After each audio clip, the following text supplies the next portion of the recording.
Saturday I went to see Wait Till Dark. Wait until dark. Wait until dark. Wait until dark. Yeah, it is Monday now, so my knowledge is a bit rusty right now, but I'm trying to do the best I can.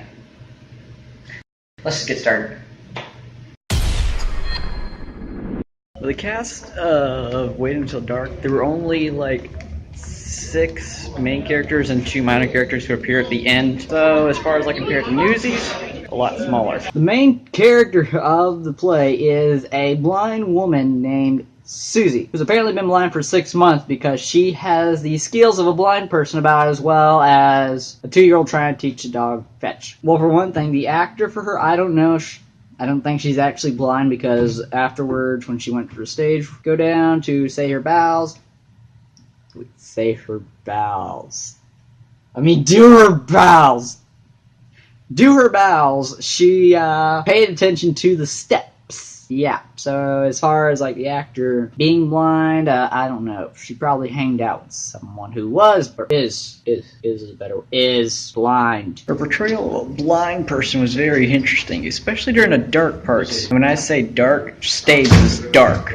She was also very expressive in the frantic way because her character is supposed to be like frantic and scared because she's 6 months blind. Sam, the main character, I think she's the main character, who her husband appears in only 2 of the scenes, so then again there's only 5 scenes throughout the entire play. He's mostly in the 2nd scene of the 1st act, and he's mostly shown as a kind of rude-ish, well, not the most gentle of characters, but he is, I think he's caring. It's very obvious by the end when it happens, which the last scene's about 2 minutes, 3, it's not very long. And then there's Gloria, a young little kid who appears throughout most of the second and 1st, though she appears later, a little bit later than the others.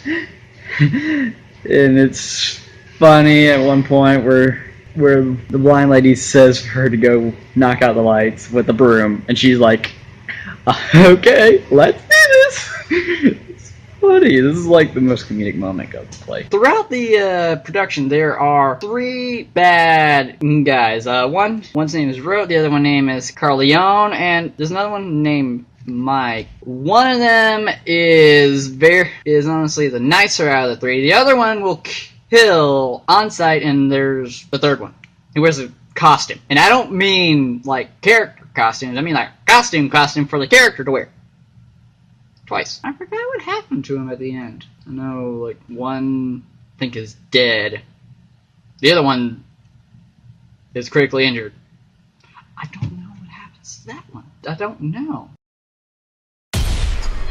As the title suggests, Wait Until Dark involves night. Not in the sense of what you think. The main character, a blind lady. Okay, I just said it straightforward. So basically, expect, blind people can't see light. So basically, she has the advantage in the dark. Like right now, I wish I had that advantage. Anywho, with the set layout, there were some very interesting quirks. It obviously takes place around the 60s. So yeah, with that in mind, the characters are set in the 60s. It's set in one set that's entirely the apartment of a blind lady who, throughout it, is very scared, as you can tell, because she can't see. She's nearly blind, and she takes advantage of it because they address at the beginning, before the play starts, that most of it will revolve around the dark. And just like right here, they use a lot of sounds throughout it, mostly the voice acting. Now, movie techniques, this is very useful because you don't always see what's going on in the movie. So basically, this is very useful. Very useful. And it also matches. The scary thing is the use of is when the bad guy has a refrigerator open. In the 60s, they did have lights back then, so.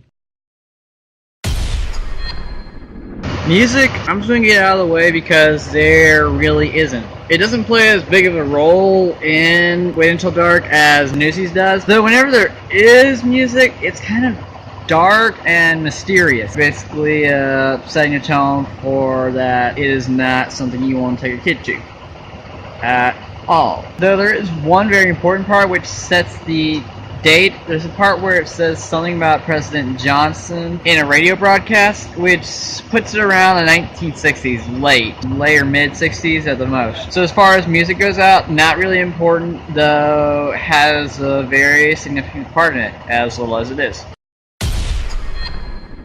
So if I were to rate the overall performance of the show, music, even though small, good. Sound use, very well performed. Actors, outstanding. Setting and use of lighting is very creative for the show, so I will give it a 4 out of 5.